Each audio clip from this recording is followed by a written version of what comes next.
Thank you speaker sir. అధ్యక్ష, ఇది మా ప్రాంతానికి చాలా ప్రెస్సింగ్ ఇష్యూ అధ్యక్ష. దాదాపు 25 ఏళ్ల కిందట ఎప్పుడైతే మా సాగునీరు ఎండిపోయి తాగునీరు కరువైన రోజుల్లో వినూత్నంగా ఆలోచించి రా మెటీరియల్ సమీపంలో లేకపోయినా కూడా 100 కిలోమీటర్లని తరలించి చిన్న తరహా గ్రనైట్ ఫ్యాక్టరీలు మళ్ళా నల్లబండల పరిశ్రమలు ఏర్పరచుకున్నారు అధ్యక్ష. దాదాపు కేవలం మా నియోజకవర్గంలోనే 1800 ఫ్యాక్టరీలు ఉండేవి అధ్యక్ష.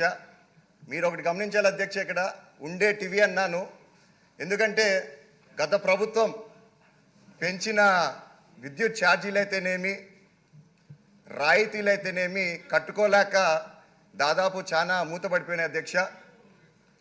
ఈ ఫ్యాక్టరీలలో ఎంత కాదన్నా ఒక నియోజకవర్గం మా తాడిపత్రిలోనే దాదాపు 30,000 నుంచి 40,000 మంది ఉపాధి కల్పించేవాళ్ళు అధ్యక్ష.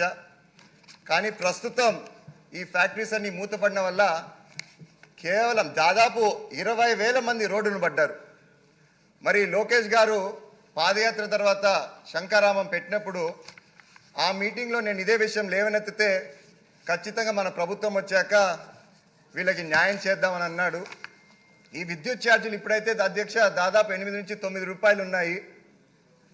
నేనేమని కోరుతున్నానంటే ఒకే ఒక పంట పండే మా రాష్ట్రానికి మా ప్రాంతానికి ఈ విద్యుత్ ఛార్జీలు ఏవైతే 8 నుంచి 9 రూపాయలు ఉన్నాయో 2 రూపాయలు చేసి రాయితీలు తగ్గించారంటే మాకు కనీసం 2 పూటల భోజనమైనా దొరుకుతుందని చెప్పి ఆశిస్తున్నాం అధ్యక్ష.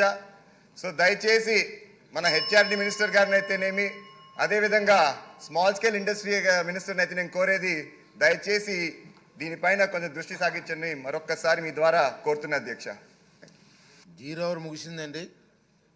టీ బ్రేక్ తీసుకుందాం, మళ్ళీ తిరిగి 11:30కి ఇక్కడ సమావేశం అవుతాం.